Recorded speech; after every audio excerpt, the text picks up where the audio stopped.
오늘 우리가 강의할 내용이 보세요. 이 모세가 쓴 책을 오경이라고 해요. 5권의 책이 있죠. 창세기, 출애굽기, 레위기, 민수기,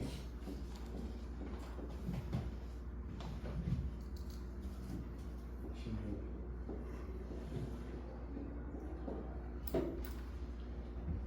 이 모세라는 사람을 우리가 이해를 해야 이 책 5권을 이해할 수 있습니다. 이걸 이제 우리가 모세 오경이라고 그러고 또 다른 면으로 율법서라고 해요.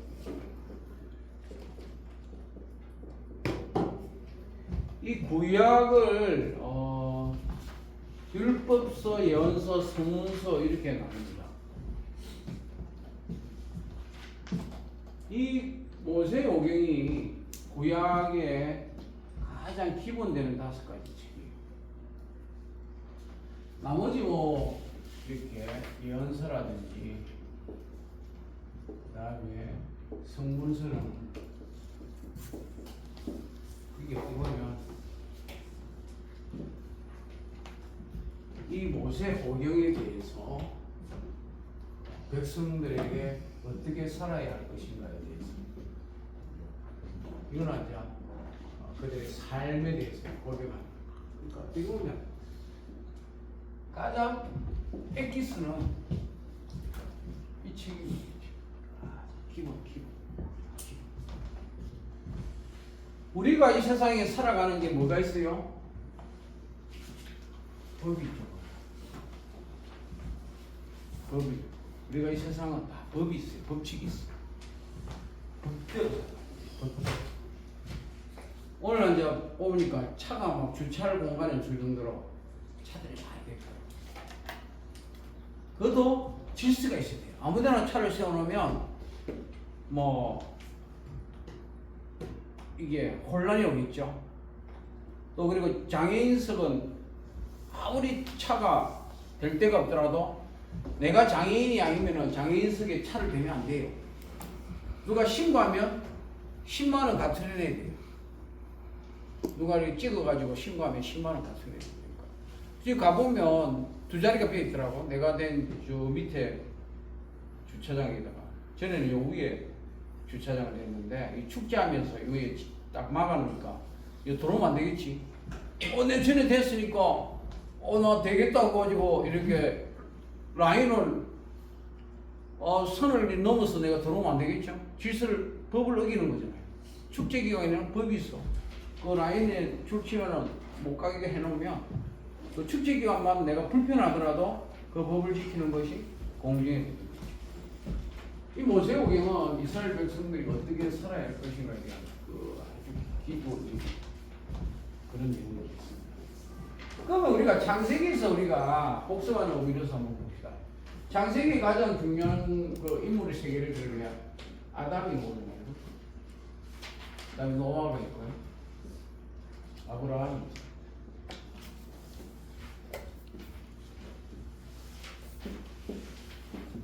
이 아담은 최초의 인간을 이야기해요.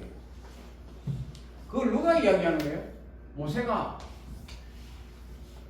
전성을 받았더니 안 그러면 하나님 앞에 계시를 받았더니 그 아담에 대한 이야기가 있습니다. 이 사람은 이제 최초의 인간.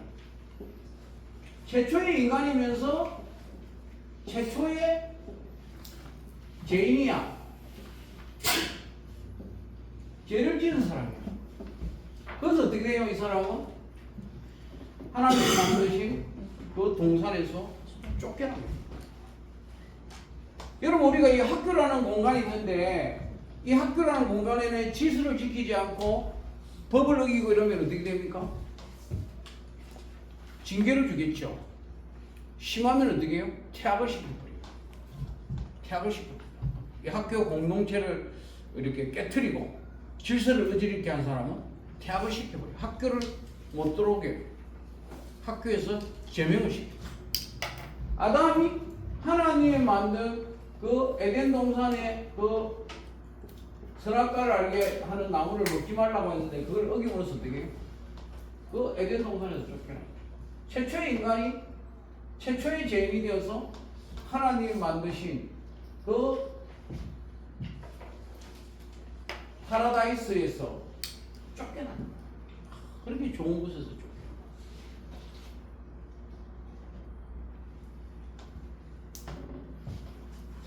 그 이야기를 이제 모세가 어떻게 해요? 이야기를 하는 거예요. 왜? 누구 이야기하려고? 나중에 이스라엘 백성들 이야기. 그 이스라엘의 백성들이 어떻게? 그들의 조상이 누구며 어디서 왔는가를 이야기해 주려고 이 창세기라는 민족의 기원, 이스라엘 민족의 기원에 관한 이야기를 어떻게 우리가 여기까지 왔는가? 우리는 뭐 당군 신화를 이야기하잖아요. 당군 신화, 고조선을 이야기하고 우리 민족이 어디서 왔는가를 우리가 알아야죠. 제가 그래서 지난번에 족보 이야기를 했잖아요. 족보 이야기를 그러죠. 그 한마디로 말해서 이스라엘의 족보가 어디서 시작했는가를 이야기해요. 우리 말로 하면 아담이 당군에 비유하겠죠. 비유할 수 있겠죠. 그러나 내 실제 조상은 달라. 그죠? 뭐 저는 파평윤씨 조상이듯이. 그러면 이제 노아는 뭡니까? 그 아담의 그 아들 가인, 아벨 셋 중에서 가인이 동생을 죽이는 바람에 하나님이 셋째 아들을 또 주셔서 이 가인의 후유, 셋의 후유가 내려오다가 또 이들이 어떻게 해요? 죄를 지었어요. 그래서 하나님께서 어떻게 해요? 홍수로 어떻게 해요? 심판하시고 노아의 가족 8명만 어떻게 해요? 살려주셨어요. 그 노아의 가족들이 다시 어떻게 해요? 쭉 내려와서 어떻게 됩니까? 아브라함이다. 그 노아의 아들 3명 있죠? 셈, 함, 야벳이 있죠? 근데 노아가 포도 와인을 만들어가지고 술에 취했을 때 벌거벗거리게 누워있을 때 어떻게 해요? 함이 그걸 보고 형하고 동생한테 가서 막 고잔이라죠. 아, 아버지가 술 취해가지고 이렇다. 근데 셈과 야벳이 어떻게 해요? 자기 옷을 가지고 뒷걸음질 쳐서 아버지의 수치를 가렸다. 그래서 노아의 아들 함은 저주를 받고 이 둘이는 축복을 받았는데 요 셈의 후예 가운데 누가 있느냐? 아브라함이 있었어요. 원래는 이게 바빌론 갈대아 지역에 우르에서 살았는데 하나님께서 어떻게 해요? 이스라엘 땅, 가나안 땅을 약속해 주셔서 이주를 하게 돼요. 몇 살에? 75세. 75세인데 이주를 하게 돼요. 그 하나님이 75세에 이주할 때 약속을 하셨죠. 내게서 뭐 있다? 후손을 줄 테니까 후손이 하늘의 별과 같이 바다의 모래같이 땅의 티끌같이 많게 해주겠다.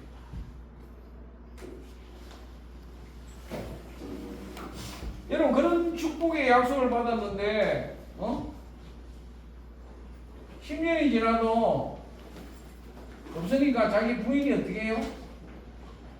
계집종 하가를 통해서 이스마엘이라는 자식을 보게 됩니다. 이 이스마엘 자식이 어떻게 돼요? 이게 오늘날 중동 이슬람의 조상이 되죠. 아랍의 조상이 되죠. 그리고 25년이 지나서 99세 때 하나님이 나타나서 100세에 본처 사라를 통해서 아들 이삭을 줍니다. 이 이삭을 누구의 조상이 됩니까? 이 이삭이 누구를 낳습니까? 야곱을 낳죠. 야곱이 누구를 낳습니까? 요셉을 낳죠. 이 요셉이 어디로 들어갑니까? 형들한테 팔려가지고 애굽에 들어가게 되죠. 애굽에 들어가서 종살이를 하게 되죠. 그러다가 애굽에 뭐가 됩니까? 애굽 왕이 꿈을 해몽해주고 7년 내 풍년을 예언함으로써 어떻게 해요? 총리로서 나라를 안정하고 나라를 부강해요. 지도자가 할 일이 뭐예요? 나라 백성들이 잘 먹고 잘 살 수 있도록 해주는 게 지도자의 역할이에요. 앞날을 바라보면서 이 나라를 평안케 하고 백성들이 평안하게 그렇게 먹고 살 수 있도록. 그러니까 이 요셉이 이 애굽에 들어감으로써 총리가 되고, 그리고 그 식구들이 다 70여 명의 식구들이 다 어떻게 해요? 아버지 야곱과 그의 형들과 다 함께 어떻게 해요?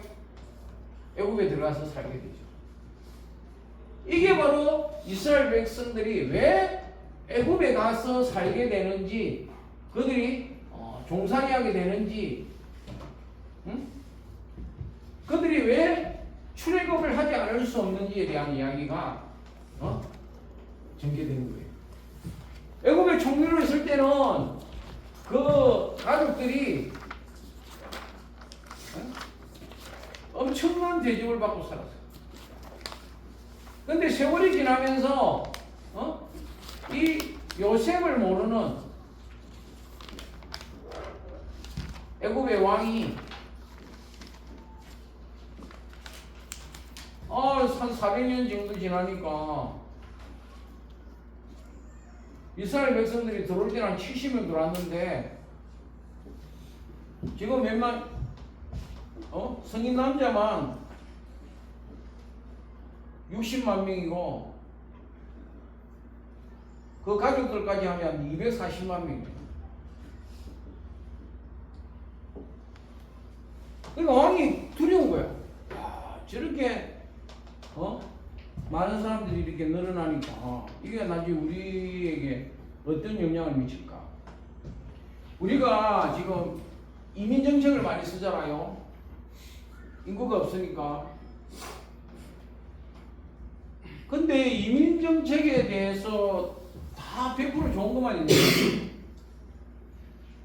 시골에 학생들이 학교에 가보면 애들이 한 학교에 뭐 7, 8명 있는 학교가 있대요. 한 학년에. 근데 여기서 우리말로 하면 양부모가 다 한국인 사람이, 한국인 자녀가 한 명 있는데 나머지 한 7명이 다문화야. 그리고 한국에 한 명 애를 이 6명이, 7명이 이 한 명을 어떻게 괴롭히는 거야.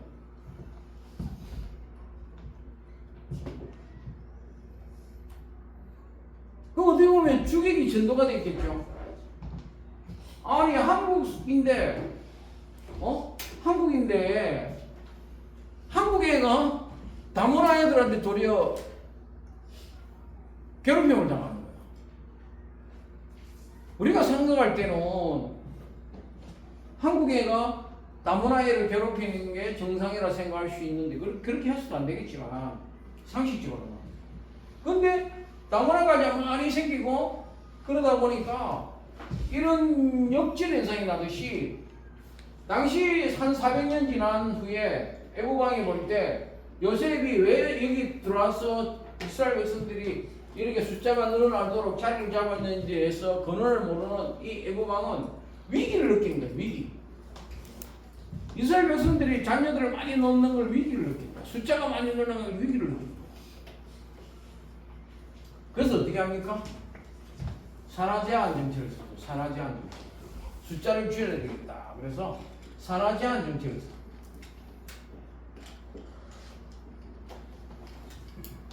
우리나라가요. 그 80년대, 70년대 어떤 운동이 있었냐면 둘만 나와 잘 기르자. 둘만 나와 잘 기르자. 둘만 나와 잘 기르자. 그 다음에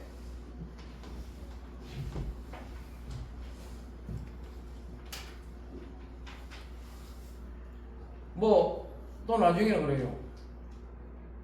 하나의 뭐 열자녀 뭐 부럽지 않다. 하여튼 뭐 이런 식으로 해가지고 예비군 훈련 가면 그 남자들을 그 비행 수술하는데 수술만 하면 일찍 집에 보내주는 거야. 예비군 훈련 며칠 하는 거 면제시켜주는 거야. 아, 그러니까 막 더운 날 가서 막 이렇게 총 들고 막 이렇게 하는 게 귀찮으니까 막 부인한테 물어보지도 않고 가서 막 남자가 수술해가지고 아프고. 그리고 심지어 어떤 경우도 있었냐면요. 의료보험을 2명의 자녀까지만 해주고 3명이 되면 뭐야? 의료보험도 안 됐어요.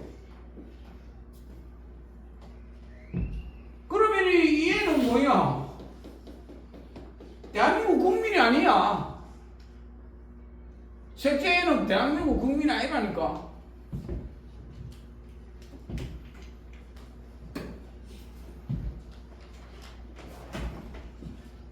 여러분 얼마나 황당해요. 셋째는 아프면 생돈 다 냈어야 돼요. 생돈을 다 냈어요. 의료보험이 안 되니까 치료비를 다 냈어요. 그러니까 그 말은 뭔 말이야? 애 서희 놓지 마라 이 말이야. 하나 놓으면 아주 뭐 잘 키운 딸 하나 열아들 안 부럽다 그러면서 막 70년대 80년대 했어요.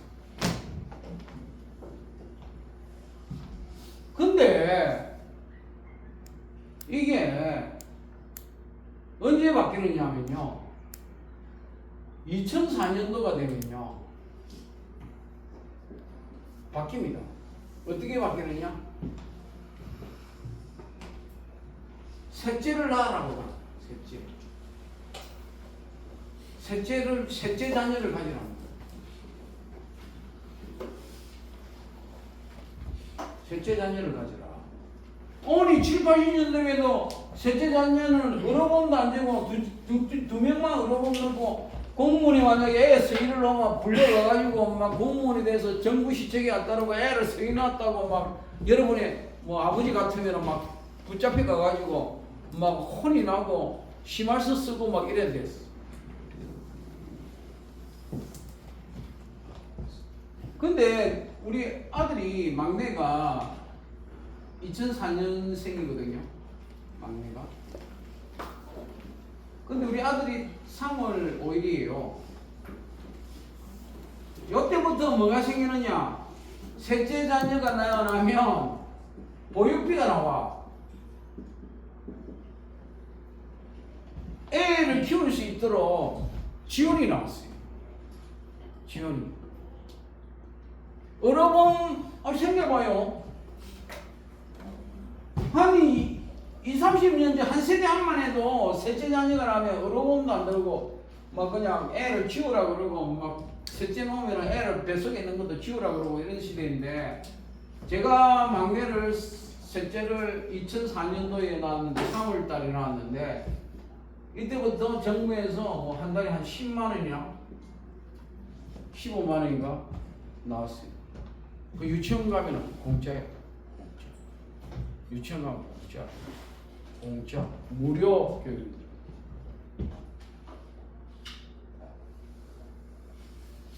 우리가 애가 쓰인데 대학을 가면은 제가 애 놓을 때마다 사람들이 그랬어요. 아, 애 써놓으면 앞으로 어떻게 키우냐, 애를 어떻게 키울 거냐 이렇게 했어요. 대학 공부 어떻게 시킬 거냐 했어요. 우리 애들은요 대학 등록금 한 명도 안 들어갔어요. 세 자녀가 되다 보니까 정부에서 국가장학금을 나왔어요. 첫째, 둘째 국가장학부터 하고 이 애를 이제 대학 보낼 좀 되니까 세 자녀도 국가에 셋째 자녀는 전액을 다 줘요. 전액. 600만이 돼도 700만이 돼도 800만이 돼도 전액을 다 줘. 와. 여러분 내가 수지 맞았겠지? 어? 첫째, 둘째, 셋째를 다 대학을 보냈는데 세 명의 자녀가 있다고 내가 그걸 알고 애를 낳겠어요? 내가 그걸 알고 애를 낳겠냐고. 하나님 주시는 대로 애를 낳았는데 애 셋이 낳았는데 나는 국가장학금이 다 나와가지고 한 명당 4년에 4년이면 우리가 애가 3명이니까 12년 아니요. 12년에 그죠? 1,000만 원만 해도 얼마에 1억 2천 원이야. 그죠? 세상이 이렇게 여러분 세상은 바뀌어요. 세상은 항상 그대로 가지 않아. 세상이 바뀌어.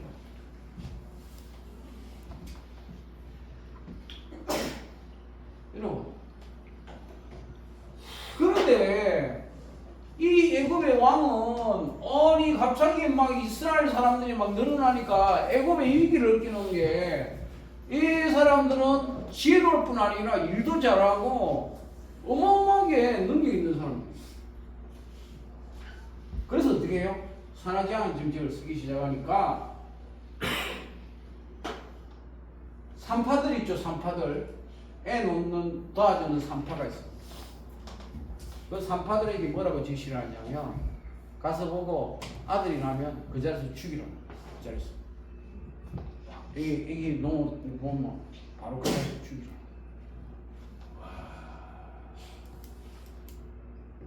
여러분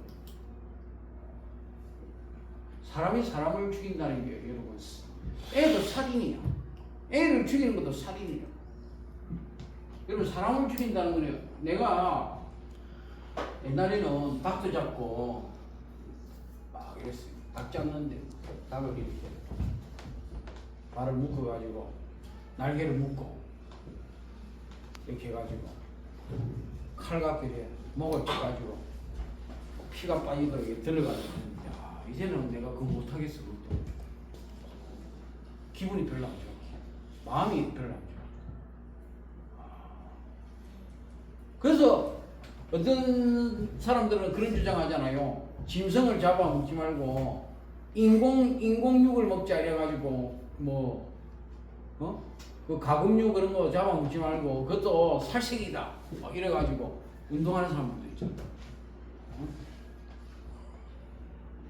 여러분 닭도 옛날에는 막 내가 닭 잡을 줄 안다 막 이래가지고 잡았는데 어느 날부터 이것도 이상하게 마음이 막 이게 기분이 안 좋아.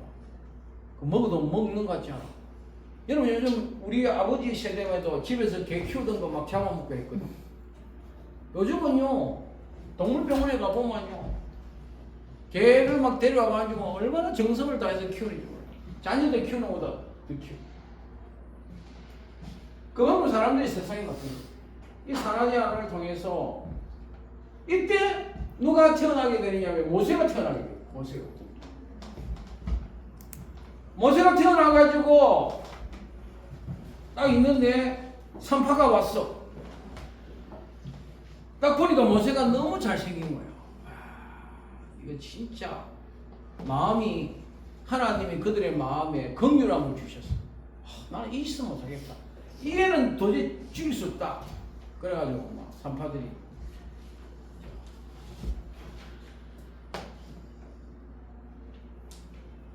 그래도 어떻게 됩니까? 숨기게 되죠. 이 어머니가 숨기게 돼요. 애를 숨기게 돼요. 근데 애가 점점 커가니까 막 소리가 커지고 하니까 더 이상 집에서 숨길 수가 없어. 그래서 어떻게 해요? 나일강에다가 이렇게 갈대배를 감을 만들어가지고 거기다가 애를 딱 이렇게 눕혀놓고 갈대로 막 둥둥둥 뛰었어. 그 여 밑에 누가 있느냐? 애굽의 공주가 여기 와서 목욕을 하러 왔어. 하녀들하고 시녀들하고. 근데 갑자기 이렇게 뭔가 이렇게 내려오는 거야. 이래 앞으로. 뭐야? 지금 뭐야? 그러면서 이제 시녀 보고 가져오라고 그랬어. 근데 얘를 보니까 누가 있냐? 모세가 얼굴을 방금 웃고 있는 거야. 공주가 보니까 너무 이쁜 거야. 야, 세상에 이렇게 이쁜 애기가 얼마나. 저도 이 올라오면서 막 이 부모들이 자녀들을 막 데리고 왔더라고. 또 보니까 애들 보니까 너무 기분이 좋아. 보기 좋아. 어린 애들을 보면요 너무 좋아. 그리고 어떻게 해? 야, 이거 내가 키우고 싶다. 내가 키우고 싶다. 우리 집에 고양이들 있어요. 내가 우리 집 사람 보고 절대로 길고양이들 밥 주지 마라, 밥 주지 마라 그랬어. 그 고양이들 키워놓으면 막 큰일 난다. 근데 한 몇 년 전에 겨울에 막 이 새끼 고양이가 우리 집에 와가지고 처마 밑에 막 쪼그리고 있어. 우리 집 사람이 불쌍하니까 박스에 아이스 박스에다가 딱 집을 만들어 준 거야. 그래가 밥을 준 거야. 그래가 이놈들이 좀 새끼를 낳았어. 아유, 새끼를 얼마나 잘 낳는지 몰라. 1년에 2번을 낳아요, 2번을. 봄에 나고 가을에 낳아요. 아우. 그래 내가 그 새끼들 전부 다 중성화 수술을 다 했어. 얼마나 이게 느는지 중성화 수술을 안 할 수가 없어. 중성화 수술을 다 했어. 중성화 수술을 하고 또 우리 집에서 키워요. 사람들이 갖다 버리라고 그래요. 근데 그걸 짐승을 어떻게 갖다 버려요? 어디다 갖다 버려? 남의 동네에다 갖다 버려? 여러분 집 앞에다 갖다 버려? 이거를 어떻게 갖다 버려? 내가 갖다 버릴 수가 없어서 내가 저 뒤에다가 이렇게 움막을 지어가지고 고양이들을 이렇게 따로 키우고 몇 마리만 우리 집에 두고 장난 많이 치놓으면 동네 피해 입히니까. 그래 애국 공주가 이 모세를